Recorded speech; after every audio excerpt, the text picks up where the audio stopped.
Bom dia, galera, tudo bem? Gente, eu terminei de ler a Síndrome E, tá? Do Frank Tillis. Vou falar pra vocês que é um livro maravilhoso, tá? Ele foi publicado aqui no Brasil pela Intrínseca. Tem 367 páginas. Eu levei 20 dias pra ler ele, porque eu tô lendo outros livros juntos. Então, se eu não tivesse sido só ele, acho que uma semana eu terminava tranquilo. A pessoa, nossa, uma semana para ler um livro de 300 e poucas páginas? Gente, eu trabalho, cuido de casa, cuido de filho, cuido de marido, tô passando por um monte de coisa. Então, quando eu pegava esse livro para ler, eu ficava 2, 3 horas lendo. Confesso que tem partes dos livros que são bem técnicas e eu não gostei muito não, eu achei muito chato. Eu acho que se ele tivesse falado uma coisa assim superficial que desse pra gente entender já era suficiente. Mas ele foi a fundo e eu não curti muito não. Uma coisa super curiosa. Eu tenho post-its, tá vendo? Eu coloco post-its no meu livro. Toda vez que eu leio livro físico é isso. Quando eu não leio o livro físico, eu acabo anotando algumas coisas numa agendinha que eu tenho, quando eu leio e-book. Ou grifo as partes que me importam também. E esses post-its aqui, eles são de coelhinhos. Eu não sei se vocês vão conseguir ver. Eles são de coelhinhos, ó. Vou mostrar aqui pra vocês. São muito fofos. Eu comprei na Darisso. Só que eu achei curioso porque nesse livro tem umas partes de coelhos. Falam de coelhos. E eu achei muito curioso. Muito, muito curioso. Coelhos tem apesar de falar pouco, mas ele tem uma importância muito grande no livro. Eu achei muito, muito curioso. Pura coincidência mesmo. Agora vamos falar um pouquinho do livro, tá? É um thriller policial. Eu dei nota 4 pra ele. Justamente por essas partes chatas, senão eu teria ganhado uma nota 5. O livro, ele começa contando 2 casos. Um que é o caso do filme, que não é bem um caso. A Lucy Renebelli, ela é uma policial, ela tá de férias e ela tinha namorado um cara que era colecionador de filmes antigos. E esse colecionador, ele teve um problema, ele comprou um filme lá, assistiu o filme e ficou cego. Então ele ligou pra ela, foi a única pessoa que ele conseguiu pedir ajuda, pediu ajuda pra ela foi levado pro hospital. E descobriu que o o cara tinha era um problema psíquico. Alguma coisa no filme fez com que a mente dele entrasse em colapso e ele ficou cego e com o tempo ele ia recuperar a visão. A Lucy, ela é uma policial de Lille, uma cidadezinha da França. E ela tá com a filha internada. Uma das filhas dela tá internada, elas estão de férias. A filha dela teve algum problema no estômago e ficou internada dias no hospital sem conseguir comer. E a outra estava num acampamento de férias. Então, o livro trata também de uma relação da Lucy com a mãe, com as filhas. Ela tem gêmeas. Aí, isso é o que acontece. É a relação da Lucy com o caso, né? Só que do outro lado da cidade tem um detetive chamado Charco. Ele na realidade é um comissário. O nome dele é Frank Charco.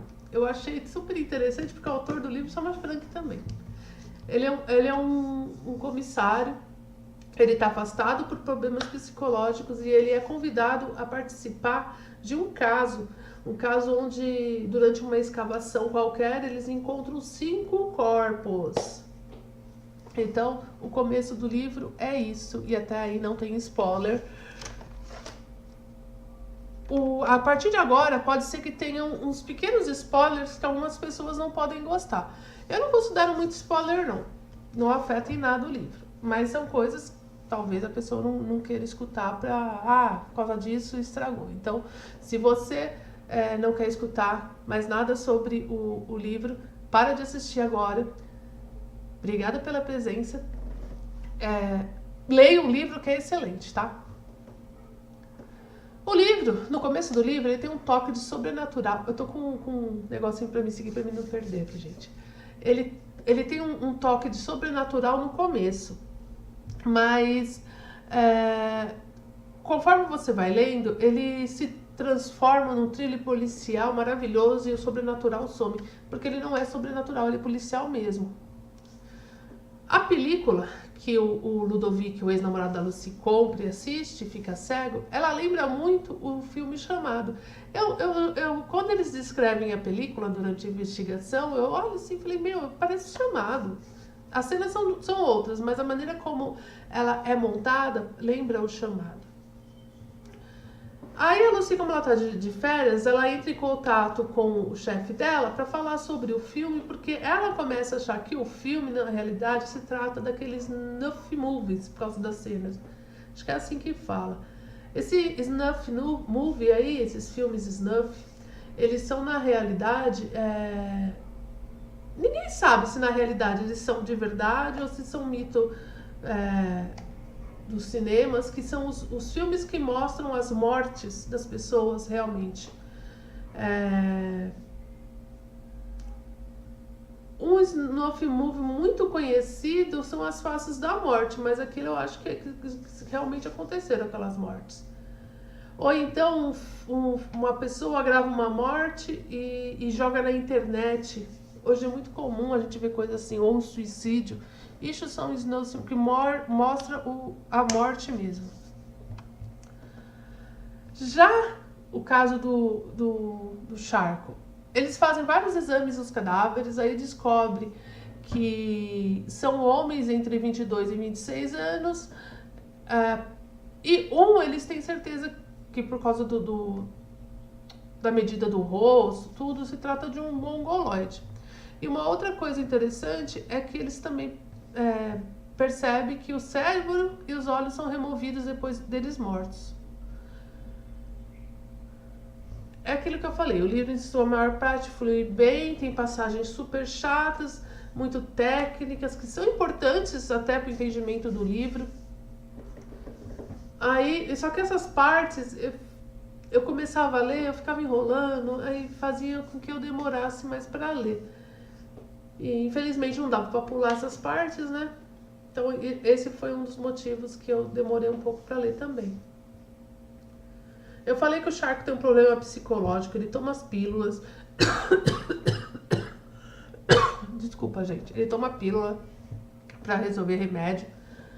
E eu acho engraçado que esses remédios, mesmo ele tomando todo dia o comprimidinho dele lá, ele bebe o tempo inteiro. Ele toma cerveja, toma uísque, toma de tudo. Eu falei, gente, ele vive bebendo. Ele não é alcoólatra, mas ele sai, ele toma uma cervejinha no calor e outra coisa. Eu fico pensando, como é que ele foi convocado com esse problema psicológico? Como é que ele foi convocado para o caso? Será que o chefe dele não se importava com isso? Já a Lucy é uma investigadora de instintos, ela segue muito o instinto dela. Muitas vezes o chefe dela não deve ser nada, não deve ser nada, mas alguma coisa dizia para ela que aquele filme tinha algum segredo por trás dele e ela tinha que investigar. Eu gosto de livros e filmes que o investigador ou a investigadora segue os seus instintos. Um dos temas, tem vários temas abordados no livro. Um dos temas é a fantasia do optograma. O que eu sei sobre isso? Que entre a metade do século XIX e o começo do século XX, as pessoas acreditavam que quando alguém morria, somente mortes muito trágicas, assassinada, atropelada, atacada por algum bicho, eles acreditavam que a última coisa que a pessoa via antes de morrer ficava registrado na retina do olho. Então imagina os cientistas, os médicos, como que eles ficavam malucos naquela época. Imagina as atrocidades que eles não devem ter feito com os corpos das pessoas mortas para comprovar suas teorias, né? Ai, Imagina, eu fico imaginando eles tirando a retina do morto e olhando para ver se não conseguia pegar a última coisa que o morto viu. Isso é a fantasia do octograma. Uma das coisas que eu não gostei do livro, mas na realidade eu não gostei da maneira como o autor tratou, foi a descrição do Egito. Tem uma amiga minha que ela já foi para o Egito algumas vezes e ela ama o Egito, e eu perguntei se era verdade o que estava escrito ali. Aí ela falou que sim, que era verdade, que o país é um país sujo, pobre, que as pessoas são extremamente carentes por atenção.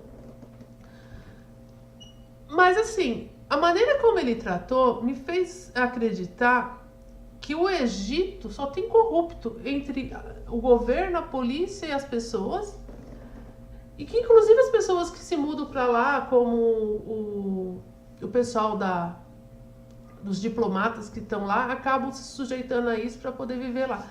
Eu não gostei dessa maneira. Pelo menos essa foi a visão que eu tive do Egito, porque no livro eles não ficam só na França, eles vão para vários lugares. Então eu não gostei muito dessa maneira como o autor colocou o Egito. O autor também ele cita a Colômbia dos anos 50, ele cita o Canadá e eles vão para o Canadá, ele cita os Estados Unidos. Então, além do... ele faz um tour pelo mundo, falando de alguns lugares ou indo até esses lugares. Ele não fica preso só na França. O Shark é o tipo de policial que ele foi destruído pelo trabalho. Então, e ele percebe isso na Lucy.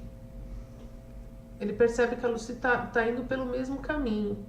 O Shark é um personagem destemido, enfrenta inclusive a legião estrangeira. Até isso o autor põe no meio da história. Legião estrangeira, a CIA. Ele mexe com tanta coisa assim e ele não se perde em nada. Só que eu fiquei na dúvida se a coragem do Shark é porque ele é realmente corajoso ou porque ele não tem nada a perder, porque ele já perdeu as coisas mais importantes da vida dele, ou se por causa do problema psíquico dele. O problema psíquico dele, pelo que eu entendi, foi causado pela perda da família. No começo ele já começa citando que ele perdeu a mulher e a filha. Depois no livro ele conta como foi que ele perdeu, e conta o que eles passaram antes da filha dele nascer, tudo. O cara só se ferra, é o cara destruído. Uma outra coisa super interessante no livro é o relacionamento entre Lucy e a família dela, as filhas, a mãe. Isso é falado claramente no livro. Fica como um segundo plano, o caso é o primeiro plano, mas essa maneira é em segundo plano. Eu achei super interessante. Aí ele mostra a dificuldade de uma mãe de família, uma mulher sozinha que não tem marido, conciliar a carreira e a maternidade. Inclusive, uma hora a mãe dela, ela chega a falar pra ela que quem cria as meninas é a mãe, a avó. E que a mãe das crianças, que é a Lucy, ela não tem tempo para as filhas. E a Lucy acaba se questionando o tempo todo se ela é uma boa mãe ou não, e se não está colocando a sua carreira em primeiro lugar e a família tá se desprezando. E, de fato, eu percebi que ela realmente está colocando a família dela em segundo plano. A filha dela tá de férias, a filha dela tá no hospital. Deixa o caso para outra pessoa resolver, fica com a família, mas não, ela quer resolver. E de fato, gente, para ser uma boa profissional, em algumas carreiras, eu não vou falar em todas, que dá para você conciliar muita carreira aí com a sua vida, mas tem algumas, e eu acredito que as carreiras que as pessoas têm que viajar o tempo inteiro, para conciliar isso com a vida pessoal, com o relacionamento, e principalmente com o filho, é muito difícil. Então, eu entendo muitos casais que não querem ter filhos por causa disso. Eu entendo, mas assim, a partir do momento que você decide ter um filho, você tem que começar a conciliar a sua vida profissional com a criança. Afinal, a criança não tem culpa de nada. E não é para... Filhos não são para ser jogados no mundo. Quando eu pensei em ter filho, quando eu engravidei, eu tive a minha primeira gravidez que não deu certo, eu já tinha tido uma conversa com meu marido e tinha sido uma solução minha e dele que eu parasse de trabalhar, pelo menos no começo da primeira infância, né? Que é quando a criança precisa mais dos pais. E levei com isso, quando eu engravidei do Arthur, logo em seguida, eu levei isso comigo. Eu estava desempregada, eu falei, então agora eu não vou procurar mais emprego. E eu comecei a fazer coisas em casa, gente. Eu fui ser consultora Natura, consultora Avon, consultora Demilo, consultora Fator 5. Depois eu comecei a trabalhar quando eu comecei a escrever e a publicar, eu conheci algumas pessoas, eu comecei a trabalhar como beta. Então, não é um emprego que...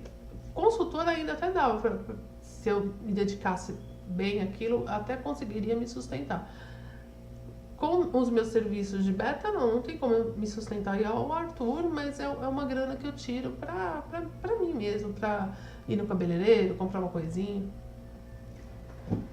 Mas eu não tenho nenhum problema de falar que eu sou sustentada pelo meu marido por essa minha escolha e também não tenho arrependimento nenhum. Se um dia precisar sair e trabalhar fora, eu vou sair e trabalhar fora. Eu não tenho medo de trabalhar.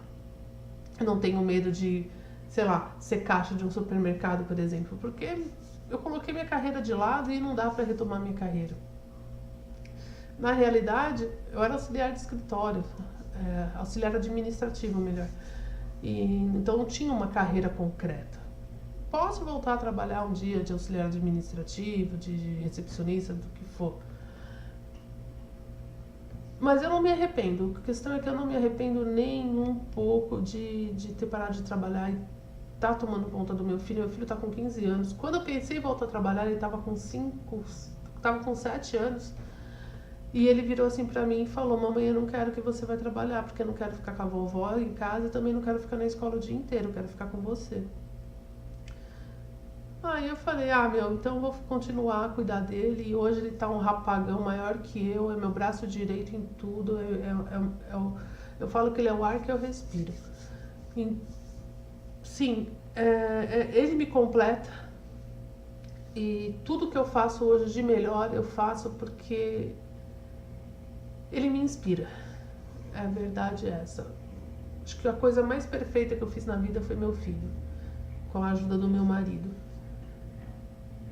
Então, eu entendo pessoas que não querem ter filhos, por mais que gostem de criança, porque eles vão ter que escolher entre a carreira e a criança. Mas também, isso eu não estou falando só de filhos, não. No caso da Lucy, a carreira dela atrapalha ela na vida, no seu relacionamento. Talvez, se ela namorasse com alguém do departamento dela, alguém lá com ela, se ela tivesse um relacionamento com algum policial do departamento dela, ela conseguiria conciliar um pouco mais a vida pessoal dela. O autor ainda fala sobre eu não investiguei, gente, eu não sei se isso é verdade ou não, mas ele fala de um passado negro do Canadá, que foi entre os anos de 1950 e 1970, ficou conhecido como os órfãos de Duplessis. E na realidade, parece que o Canadá pegava os órfãos e as crianças nascidas fora de casamentos, considerados bastardos, e tiravam de orfanatos onde eles poderiam ser adotados e mandavam eles para o hospital psiquiátricos, onde tinham loucos de todo tipo, e registravam essas crianças como loucas, porque eles ganhavam mais, era mais lucrativo para o Estado fazer isso. E o que acontecia? As crianças sadias que eram mandadas para esses hospícios acabavam ficando loucas também, porque eles eram tratados como loucos, tomavam remédio, recebiam os castigos. Ele também fala sobre os arquivos da CIA, sobre atrocidades que aconteceram pelo mundo, como o nazismo, o ataque de Ruanda e outras coisas. Atrocidades de pessoas com pessoas, tá? Chip. Não tem como não querer que haja um romance entre Lucy e Charco. Não tem como. Mesmo porque eu olho pro Charco, eu vejo o Vieira, olho pra Lucy, eu vejo a Christie, que são meus personagens de Chamas da Morte. E eu vejo a química que tinha na Christie e no Vieira. A Lucy, ela se questiona muito também sobre a existência de Deus no livro. No final do livro, assim, ela começa... Porque eles falam tanto de coisas científicas que ela fica falando, puta, mas se é assim, onde que entra Deus na história? Eu achei interessante essa abordagem também. No final, tudo é revelado, tudo é esclarecido, ou quase. Os criminosos são presos, a síndrome é desvendada. E no final acontece, nas últimas linhas, acontece uma coisa que eu falei, puta que eu pariu, esse cara, esse autor, esse Frank Tillis, ele realmente é uma extensão, aliás, eu sou uma extensão dele, sei lá, porque ele tem o mesmo estilo de terminar o livro que eu. Quem leu Chamas da Morte pode ter uma ideia do que eu tô falando. Não é igual o meu livro, não tem nada a ver com o meu livro, mas, sabe, você percebe que tem... Se eu tivesse lido Síndrome E antes de ter escrito Chamas da Morte, ter publicado, algumas pessoas até poderiam falar, nossa, mas a Deb se inspirou mesmo no Frank. Pois é, gente, eu achei muito legal isso. Muitas coincidências na maneira de escrever e terminar o livro. Vou falar um pouquinho do autor, tá? Vou ler aqui um resuminho. Ele nasceu em 1973, eu também, coincidências, em Annecy e vive atualmente em Pas-de-Calais, na França. Trabalhou com novas tecnologias antes de dedicar-se inteiramente à escrita. É autor de 11 romances que juntos já venderam mais de 2 milhões de cópias. A série de títulos que traz como personagem policiais Lucy e Frank alcançou a marca de 500 mil exemplares vendidos e teve os direitos de publicação adquiridos por 13 países. Gente, eu comprei o Gattaca, tá? Eu preciso inclusive ver se é o livro seguinte a esse, se vai dar continuidade ao que tá falando sobre o final. E que eu tô curiosíssima para saber o que aconteceu. E quando eu ler, vou fazer resenha aqui. Nossa, mais de 20 minutos de opinião aqui, falando do livro. Nunca me aconteceu isso. Eu espero que vocês gostem, que vocês leiam um livro principalmente e comente aqui o que vocês acharam do livro, tá? Gente, beijão grande pra vocês. Obrigado. Até a próxima. Tchau.